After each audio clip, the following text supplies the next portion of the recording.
கர்த்தருடைய நாமம் பரிசுத்தப்படுவதாக. நம் பிதாவாகிய தேவனையும் அவருடைய குமாரனாகிய இயேசு கிறிஸ்துவும் அறிவதே நித்திய ஜீவன். பிதாவாகிய தேவனையும் கர்த்தராகிய இயேசு கிறிஸ்து அறிகிற அறிவினாலும் உங்கள் அனைவருக்கும் கிருபையும் சமாதானமும் பெருக கடவுது.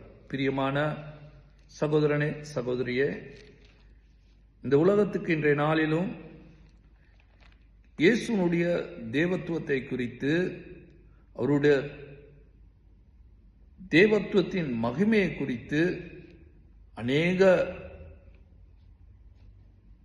சந்தேகங்கள், அநேக பிரச்சனைகள், அநேக கேள்விகள், அநேக தடுமாற்றமான காரியங்கள், விசுவாசிக்க முடியாத, நம்ப முடியாத பல காரியங்கள் இன்றைக்கு இந்த உலகத்தில் உள்ளன.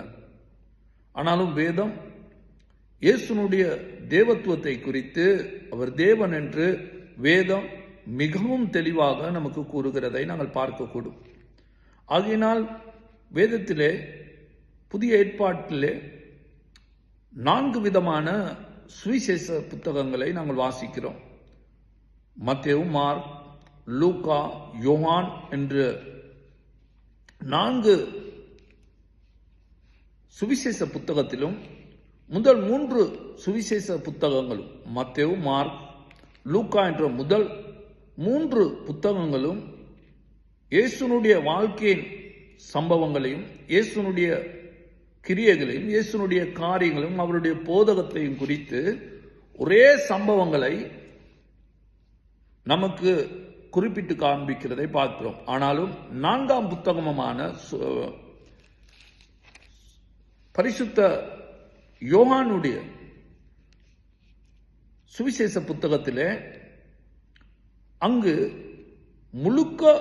முற்றும் முழுவதுமாக நாங்கள் வாசிக்கும் போது இயேசுனுடைய தேவத்துவத்தை குறித்து மிகவும் தெளிவாய் யோவான் எழுதுவதை நாங்கள் பார்க்கக்கூடும். அந்த யூதர்களுக்கு இயேசுனுடைய தேவத்துவத்தை குறித்து மிகவும் தெளிவாய் எழுதியிருக்கக்கூடிய காரியத்தை நாங்கள் பார்க்கக்கூடும்.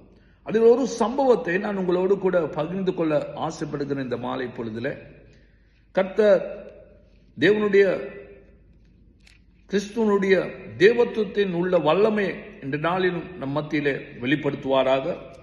அந்த தேவத்துவத்தில் உள்ள சகல ஆசீர்வாதங்களும் மகிமையும் ஆண்டவர் இன்றைய நாளிலும் எங்கள் அனைவருக்கும் கட்டளையிடுவாராக. யோவான் சுவிசேஷ புத்தகத்திலே 8ஆம் அதிகாரம் 24வது வசனத்திலிருந்து கீழே நாங்கள் வாசிக்கும் போது, யூதர்கள் இயேசுனுடைய கிரியைகளை குறித்து ஆச்சரியப்பட்டு,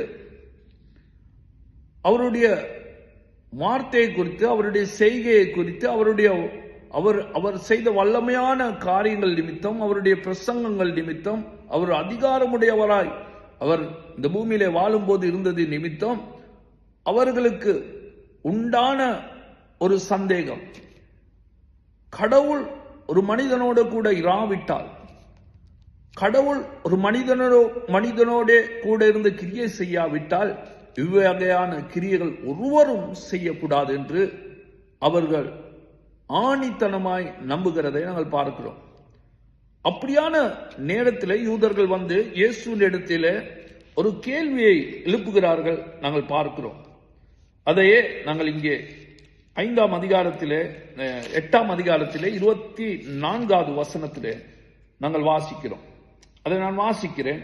ஆகையால் 23வது வசனத்திலிருந்து நான் கீழே வாசிக்கிறேன். யோவான் சுவிசேஷ புத்தகத்தின் 8ஆம் அதிகாரம் 23ஆம் வசனம் தொடங்கி, அவர் அவர்களை நோக்கி, நீங்கள் தாழ்விலிருந்து உண்டானவர்கள், நான் உயர்விலிருந்து உண்டானவன். நீங்கள் இந்த உலகத்தில் உண்டானவர்கள், நான் இந்த உலகத்தில் உண்டானவன் அல்ல. ஆகையால் நீங்கள் உங்கள் பாவங்களில் சாவீர்கள் என்று உங்களுக்கு சொன்னேன். நானே அவர் என்று நீங்கள் விசுவாசியாவிட்டால், நானே அவர் என்று நீங்கள் விசுவாசியாவிட்டால் உங்கள் பாவங்களிலே சாவீர்கள் என்றார். நாங்கள் பிழைத்து வாழ வேண்டுமையானால், நாங்கள் ஆசீர்வாதமாய் வாழ வேண்டுமையானால், நாங்கள் நித்திய ஜீவனுடையவர்களாய் இந்த பூமியிலே வாழ வேண்டுமாயானால் இயேசு நமக்கு சொல்லுகிற ஒரு காரியம், நானே அவர் என்று அறியாவிட்டார், நானே அவர் என்று நீங்கள் விசுவாசியாவிட்டால் உங்கள் பாவங்களிலே நீங்கள் சாவீர்கள். அப்ப நாங்கள் ஆண்டவரோடு கூட தேவனுடைய பரிபூர்ணமான ஆசீர்வாதங்களோடு கூட பூமிக்குரிய, பரலோகத்துக்குரிய, சரீரத்துக்குரிய, எங்களுடைய வாழ்க்கைக்குரிய சகல ஆசீர்வாதங்களோடு கூட நாங்கள் ஆசீர்வதிக்கப்பட்டவர்களாய் நாங்கள் வாழ்ந்து அந்த உன்னத மகிமையான ராஜ்யத்தை காண வேண்டுமே ஆனால் இந்த பூமியிலே நாங்கள் விசுவாசிக்க வேண்டிய ஒரு காரியம் ஒன்று, இயேசுவை அவரே என்று நாங்கள் அறிய வேண்டும். யார் அவர்?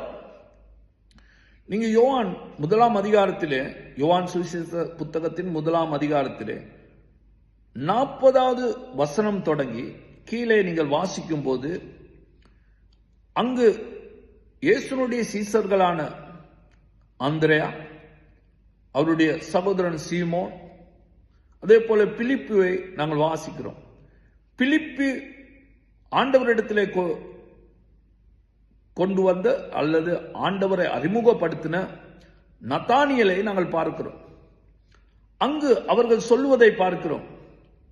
அங்கே அவர்கள் சொல்லுகிறார்கள், நியாய பிரமாணத்தில் மோசேயினால், தீர்க்கதரிசிகளினால் சொல்லப்பட்ட, கூறப்பட்ட மேசியாவை நாங்கள் கண்டோம் என்று அவர்கள் சொல்லுகிறார்கள். மேசியா என்றால் ஒரு காரியத்துக்காக ஒரு விசேஷித்த நோக்கத்தோடு கூட பிரித்தெடுக்கப்பட்டவர், அல்லது ஒரு ராஜாவாக, ஒரு ஆசாரியனாக, ஒரு தீர்க்கதரிசியாக ஒரு விசேஷித்த காரியத்துக்காய் பிரித்தெடுக்கப்பட்டவரை மேசியா என்று அர்த்தம் கொள்ளுகிறது. எனக்கு அன்பானவர்களே, அவர்கள் மேசியாவை கண்டோம். தீர்க்கதரிசிகளால் சொல்லப்பட்ட ஒரு விசேஷித்த உன்னத காரணத்துக்காய் பிரித்தெடுக்கப்பட்டவரை கண்டோம். ஆசாரியர்களால் ஆசரிக்கப்பட்ட, பலி செலுத்தப்பட்ட, ஆராதனை செய்யப்பட்ட ஒரு விசேஷித்தவரை நாங்கள் கண்டோம். நியாய பிரமாணம் சொல்லுகிற ஒரு விசேஷித்தவரை நாங்கள் கண்டோம். நியாய பிரமாணம் வெளிப்படுத்துகிற அந்த விசேஷித்தவரை நாங்கள் கண்டோம். அவர் மேசியா என்று அவர்கள் சொல்லுகிறதை நாங்கள் பார்க்கிறோம். இயேசு யூதர்களை பார்த்து சொல்லுகிறார், நானே அவர் என்று அறியாவிட்டார், விசுவாசியாவிட்டார். நீங்கள் வேதத்திலே நாங்கள் வாசிக்கிறோம் பிரியமானவர்களே, 5 அதிகாரம் 39வது வசனத்திலே, யோவான் சுவிசேஷ புத்தகத்தின் 5 அதிகாரம் 39வது வசனத்திலே, வேத வாக்கியங்களை ஆராய்ந்து பாருங்கள், அவைகளால் உங்களுக்கு நித்திய ஜீவன் உண்டென்று எண்ணுகிறீர்களே, என்னை குறித்து சாட்சி கொடுக்கிறவைகளும் அவைகளே என்று ஆண்டவர் சொல்லுகிறார். வேத வாக்கியங்கள் சொல்லப்பட்ட, வேத வாக்கியங்களே கூறப்பட்ட நித்திய ஜீவன் உடையவர், அந்த வேத வாக்கியம் சொல்லுகிற அந்த நித்திய ஜீவன் உடையவர் நானே என்று இயேசு கிறிஸ்து சொல்லுகிறார். தேவன் நித்திய ஜீவன் உடையவர். ஆகினால் யோவான் எழுதும்போது தன்னுடைய சுவிசேஷத்தில் மிகவும் தெளிவாய் கூடுகிற ஒரு காரியத்தை பார்க்கிறோம். இயேசுவே அவர். எவர்? இயேசுவே. இயேசுவா எவர்? ஏசாயா தீர்க்கதரிசியின் புத்தகம் 43வது அதிகாரம் 10வது வசனத்திலே அங்கே ஏசாயா தீர்க்கதரிசி சொல்லுகிறார், நானே அவர் என்று நீங்கள் உணர்ந்து என்னை அறிந்து விசுவாசிக்கும்படிக்கு நீங்களும் நான் தெரிந்து கொண்ட தாசனும் எனக்கு சாட்சிகளாயிருக்கிறீர்கள் என்று கர்த்தர் சொல்லுகிறார். எனக்கு முன் ஏற்பட்ட தேவன் இல்லை, எனக்கு பின் இருப்பதும் இல்லை. நானே அவர் என்று. யார் அவர்? நானே அவர் என்று. இயேசு சொல்றார், நானே அவர் என்று நீங்கள் விசுவாசியாவிட்டார். ஏசாயா தீர்க்கதரிசி கர்த்தரை குறித்து, இயேசுவை குறித்து சொல்லும் போது நானே அவர் என்று அந்த வசனம் முடியும் போது சொல்லுகிறார், எனக்கு முன் ஏற்பட்ட தேவன் இல்லை, எனக்கு பின் இருப்பதும் இல்லை, அவரே தேவன். ஆகினால் அவரே